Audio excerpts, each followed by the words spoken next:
Hey everyone, welcome back to Project Turbo. I'm your host Jeremy. In today's episode, we're going to be going over how to properly clock your EFR Turbo in preparation for your Fab9 EFR Turbo kit install on an NC Miata. While these instructions and the final result for the clocking position is going to be more specific to an NC Miata, the general clocking instructions are going to be universal through any EFR Turbo. So if you are installing an EFR Turbo on any car, these instructions will help you get to that final clocking position. We're also going to be going over how to replace the factory blow-off valve on the EFR Turbo with an upgraded 50/50 valve from TurboSmart. So stay tuned for more. All right, real quick, we're going to go over the turbo and just what every part is and what it does.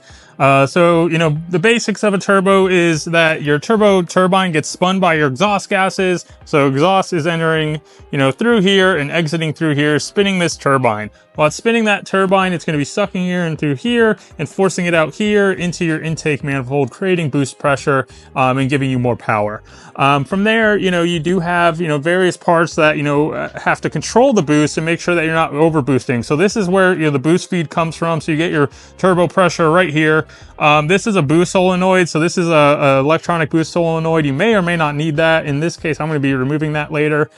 This is your recirculating valve. So it comes with the recirculating valve. We're going to be upgrading this to a 50/50 valve. That is 50% recirculating, 50% atmosphere. It gives you a little bit more headroom. It's a little bit safer. And I've actually had these leak at high boost pressure on my last car when I was running 33 pounds.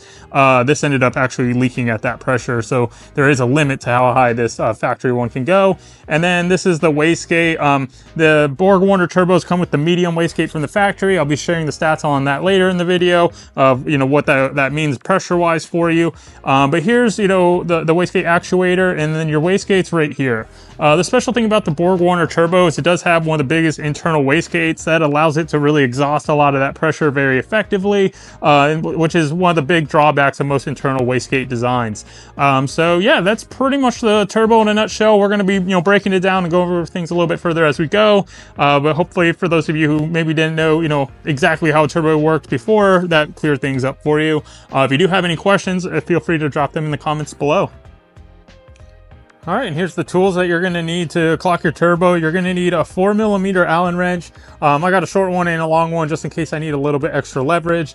You're going to need a 10mm socket, a long socket. You're going to need a 10mm wrench, a 13mm wrench, and then you might want some anti-seize as well.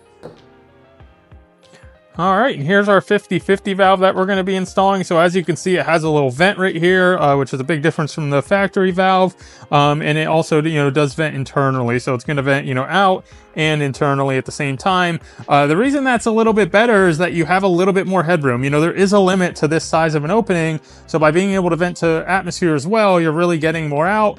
But the real reason I did it is boost noises. Everyone loves hearing blow-off valves. I love my blow-off valves on every turbo car I've ever had, so I want it to be a little bit louder. I don't mind the noise. I love the noise. So that's really why I did it. I just want to have a noisier turbo with better blow-off valve sound. All right, guys, we're going to go ahead and get started on clocking the turbo. So the first thing you need to do before you get started is you need to figure out the orientation that your turbo needs to be in. So that may vary depending on the turbo kit that you're installing. For the Fab9 kit with the NC, it'll be the exact same. So if you're following my build series for that, we're going to be going over exactly how to do that. But for any other car, you just need to figure out, what the orientation of everything needs to be. So the biggest things to keep in mind is, what direction, does this inlet need to be in? Does this need to be moved, this actuator? And then, where does this need to be facing, so it can connect to your intercooler piping. So that's really the big things to keep in mind. The next thing is your oil drain. So this is going to be your oil drain right here, and your oil feed has a fitting already on it. BorgWarner spec is to have this within 20 degrees of facing straight down. So it's really key to do that. If you don't do that, you won't have proper oil drainage and the oil will back up. You'll start coking oil within your turbo and burning oil, and your turbo will be destroyed. So you really need to make sure that this is within 20 degrees of, straight down. And yeah, we're going to go ahead and go over to that. Besides that, you do have your coolant routes right here. These just go straight sideways. It doesn't really matter the orientation on those at all. But those are just your coolant routes. All right, so we're gonna go over, what you need to loosen to start adjusting your turbo. So the first thing is you need to know if you need to move your wastegate. If you're gonna be turning this front housing, you're gonna need to take this wastegate off and probably reposition it on here. In the case for the EFR Turbo kit, mine's on the opposite side. So I need to flip this all the way over to this side of the housing.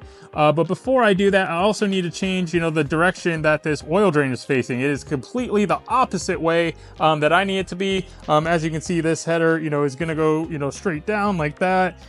So I need to completely do a 180 with that drain.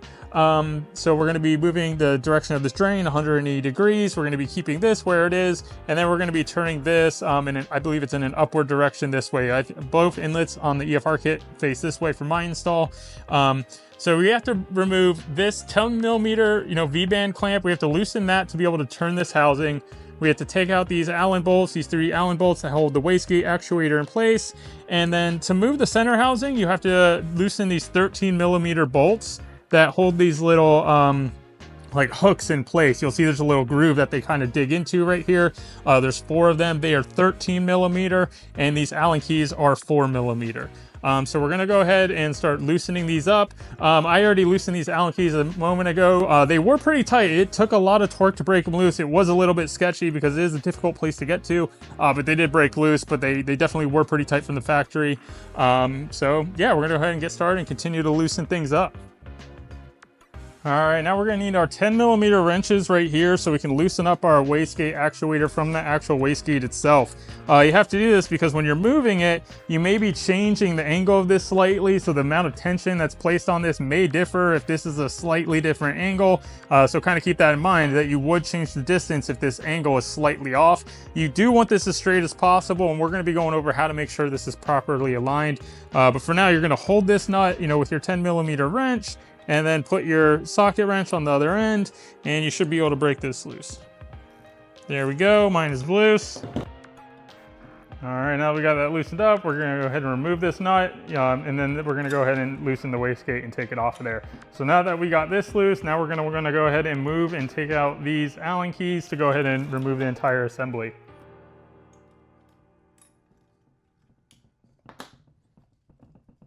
Once you get these loose, you can pretty much just spin them by hand.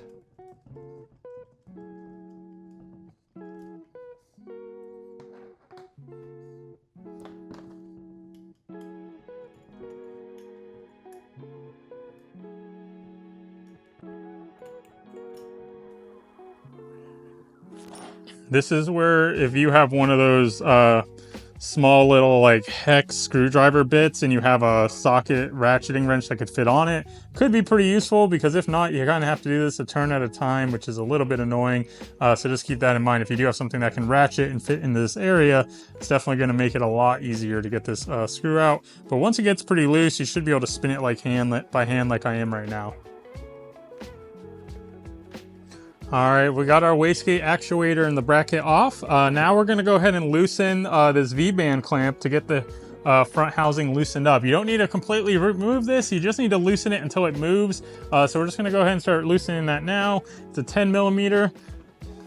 It is kind of tight, so it will take a little force to break it, but as you loosen up, it'll just get looser and looser. So we're gonna go ahead and get that nice and loose to where I can, turn this housing. It should turn fairly easy, not turning yet, so we're gonna go a little bit looser and just keep going until this thing is nice and loose and you can turn it, fairly easily.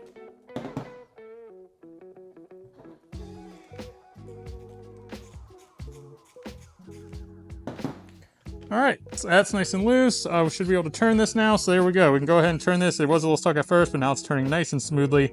I don't like to remove this all the way. I just loosen as much as I need to get this to move nice and smoothly without not that much force. Again, I just loosen this up enough to where you can move this without using too much force. But yeah, so we got that loose. Now we need to go ahead and do these 4 13 millimeter bolts surrounding the oil housing. So we're going to go ahead and do these 4 13 millimeter bolts. We're just going to loosen them slightly. We're just going to break them loose. They do have anti-seize on them already. I actually could see, in the cracks of one when I broke it loose, that there was anti-seize already there. So I'm not going to add fresh anti-seize, since I can already see there's still some on the bolt. If you had an older turbo, you may want to replace the anti-seize because it may be, worn away or burnt through by now.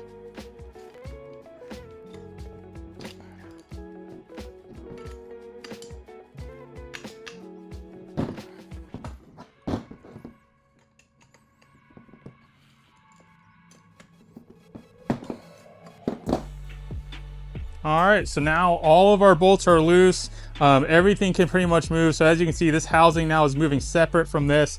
So now we're gonna wanna go ahead and get this into like a rough position of what we want our final end product to be. Doesn't really need to be perfect right now, but you do wanna kind of get it like in that rough final position. So Fab9 actually has a picture of this, which I'm gonna share up in the top left corner so you can see, you know, what the position they want you to have this turbo in is. All right, so this is my rough final finish. I'm gonna go ahead and kind of look on how it looks, you know, connected to the manifold before I tighten everything up. But in general, you know, again, this is almost, you know, pretty much vertical. You want this within 20 degrees of straight down. I'm actually gonna slightly tilt this, I think, towards the car a little bit, so that way that oil drains a little bit smoother in direction. I'd rather have it pointed towards the car and be off than away from the car and be off. So I'm gonna give it a little bit of a turn towards there, maybe only like 5 degrees or so, just slightly moving this drain, you know, going down towards the car. So again, this is the feed, the drain's on the bottom. Again, just a reminder there. So we're gonna go ahead and get it into position. All right, so again, for the Fab9 kit, the manifold is going to go on it like this. So, you know, if you kind of think about your engine is almost parallel, it may be, you know, slightly off or so. I'm not really sure, you know, exactly how straight the Miata engine is, but it's going to be roughly parallel. So I want this drain just to be, again, slightly cocked towards the car. That way, you know, it's going to flow, you know, better. I don't want it pointing away from the car at the end of the day. I want it slightly towards the car. So I think I have that achieved right now. That looks pretty close to parallel, and the drain is slightly angled towards the car. So I think that's right where I want it. I'm going to go ahead and tighten things up. All right, guys, this next part is very critical. So before you start tightening up these bolts to, you know, lock the housing in place, you think you have your oil drain right and everything's looking like it's in the place you want it to be, you need to mount your wastegate actuator and check the alignment in the new location. So you're going to need to find out, you know, which holes, you know, on this side kind of line up with what you need. With Fab9, it shows, you know, being one hole away from here is where they had it mounted, but you will need to find out, you know, if you are doing this on any other car, you know, where it needs to be mounted. The key to the wastegate actuator is it needs to be mounted in a place to where this wastegate can slide right onto that fitting without any issue. So that's the key to wastegate actuator alignment, is you want it to be able to go on here easily. You shouldn't have to push this rod into position. If you do that, you're going to run into issues with boost creep. So you need to make sure that you have this rod in a position where you can just slide this onto there. What I had to do in my case is when I tightened it onto here, this rod was not lining up. It was off just slightly, you know, and I wasn't able to get it to line up properly.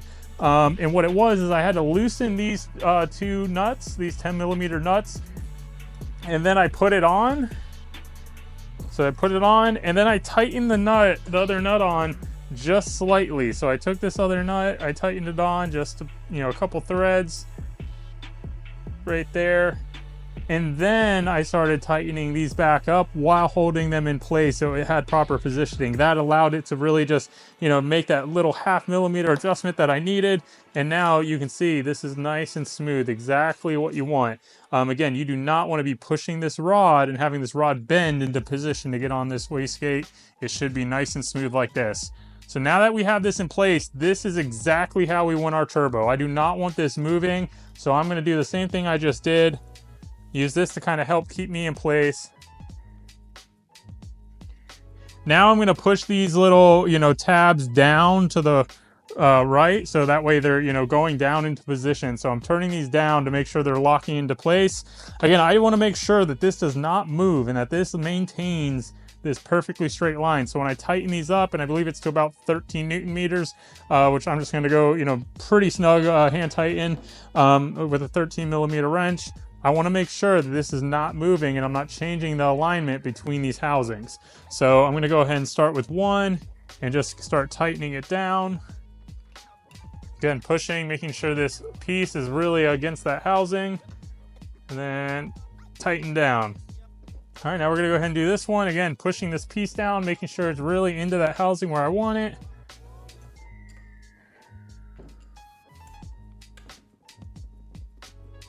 All right, that's pretty snug. I'm gonna go ahead and recheck my alignment now, just after snugging those two. Make sure I'm still right where I wanna be. I'm still right where I wanna be. Nice alignment. All right, so now we're gonna go ahead and turn the housing. Make sure it's not moving on you when you do this. It sometimes likes to move. Again, see how this one was out of position? You see that rounded part is gonna go towards this housing. So make sure you turn those into position and you're pushing them in when you tighten these up.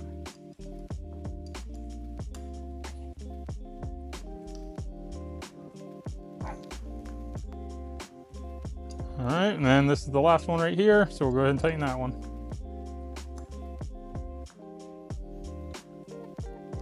Pushing that piece down, making sure it's seated. All right, now I'm gonna go around to snug them all. It looks like everything's in the right position. So let's go ahead and check one more time, just to be sure.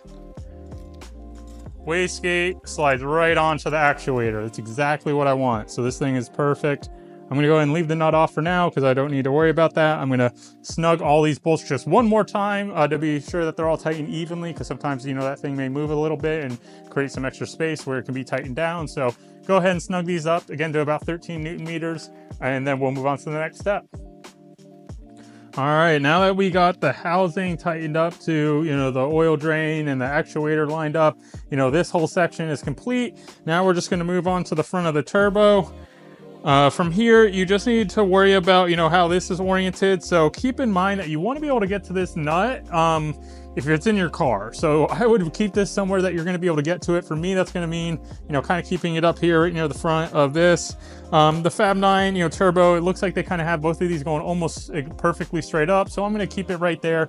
But again, I'm going to keep this in a location where I can get to it. If I put it right here, one, it probably won't fit because of the wastegate actuator, but also it's just going to be very difficult to adjust because the block of the car is over on this end. So I'm going to put it right here. This is a good spot where I know I'm going to be able to get a, you know, wrench on it if I need to, if I ever need to move this and adjust this, you know, to get it to fit perfectly with the intercooler piping.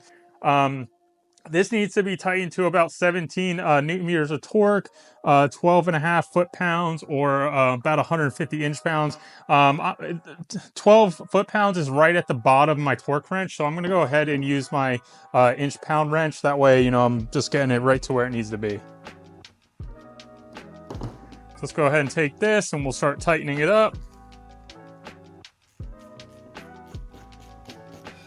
Again, that kind of looks right. Close enough for now. And, you know, for a 10 millimeter, this thing gets really tight, so keep that in mind. Again, it's a pretty tight 10 millimeter, which can feel a little, you know, sketchy at first. And again, that's why I'm going to go ahead and use a, you know, torque wrench to finish this up. So I got my torque wrench. I like to go a little bit lower first, so I'm going to do about 145 foot-pounds right now, and then we'll kind of step it up from there.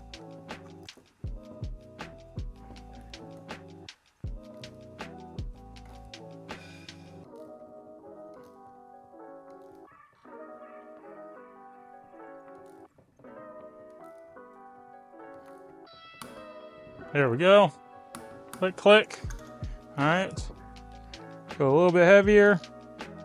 And here we go. We're going to do our final torque. There we go.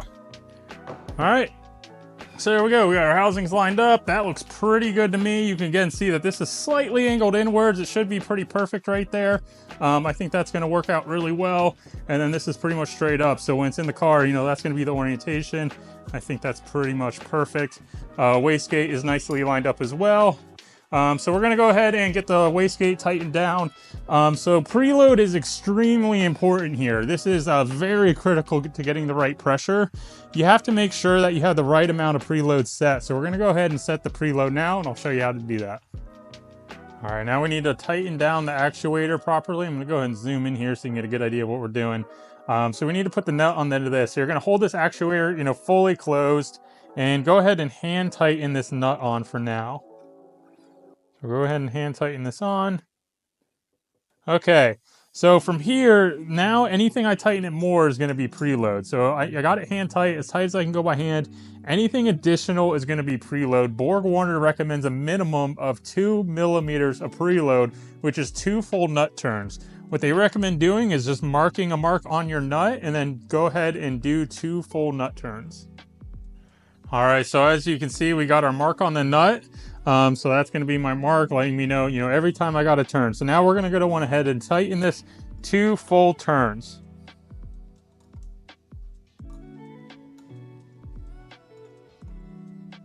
So that's 1.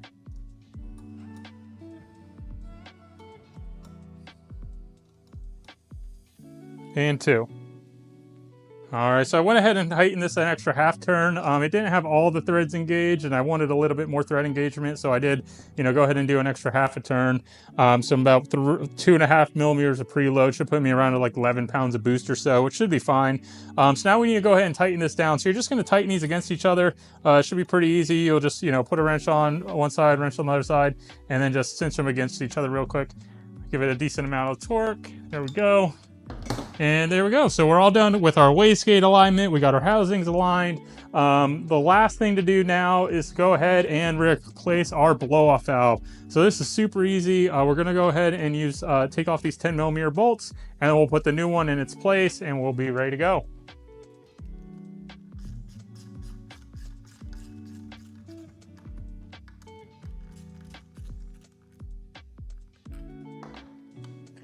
This thing is spring loaded, so make sure you put some force on it and make it a little bit tougher to take it off.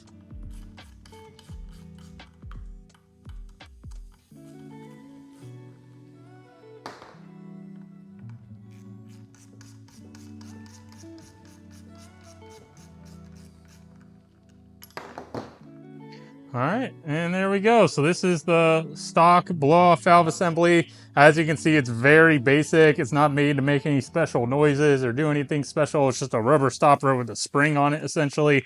So nothing really, fancy happening here. Now we're going to be upgrading to the Turbo Smart one. Again, this is a dual port. It goes internal and external venting. You can also, make it less aggressive or more aggressive, and you can put a swiveling end on this as well, which I'll probably upgrade from the straight end to the swiveling end. So install super easy. You just literally put it in place and bolt it on. That is all you have to do to install this, is just put it in place and bolt it on. Maybe you might want your branding in a certain place, so keep that in mind. Depending on how you put it on the car, you might want to to see the name of it in a certain way, so I'm going to keep that in mind. I think I'm going to go ahead and put it in like that. That way, Turbo Smart is facing upwards. So we'll go ahead and put those screws back in and tighten it up. All right, when I was putting these screws back in, I did notice it appears that they did have some Loctite on them previously. So I'm going to be putting a little bit of blue Loctite on these just to make sure they don't come loose. So you may want to use some blue Loctite. All right, guys, that's going to do it for today's episode of Project Turbo. Don't forget to like and subscribe if you like the content that you saw today and you want to follow along to watch the build progress. I do have a few things to update you all on. So unfortunately, the racetrack that we were going to be doing our track comparison on got audited by the FAA, the airport next to them, and they're unable to use almost half of the track at the firm. It's a really unfortunate thing. They're trying to find a way to work through it. But that is going to, push our track comparison out. We may not be able to do it because I won't have a track time to compare before the aero was put on the car. But we're still going to be tracking the car and getting some great track video and comparing, how I think it felt before and after each upgrade. But did want to give an update on that for those of you who were looking forward to the track comparison. But because of that has pushed the turbo install forward even sooner. Originally I was going to wait until I had my race bred splitter on and I got to go do a track day, and that way I could have the comparison time before the turbo. Well, because I can't do that comparison, I'm ready to go ahead and turbo the car now. I have everything that I need. So in the next episode, we'll be going over how to install the Fab9 intake manifold. I'll be doing a full start to finish video on that. And then we'll start diving into the full turbo install in the later videos. We'll be doing a video for each step along the way. As always, if you have questions, comments, anything like that, feel free to drop something down below. Hope to see you all in the next video. Bye, everybody.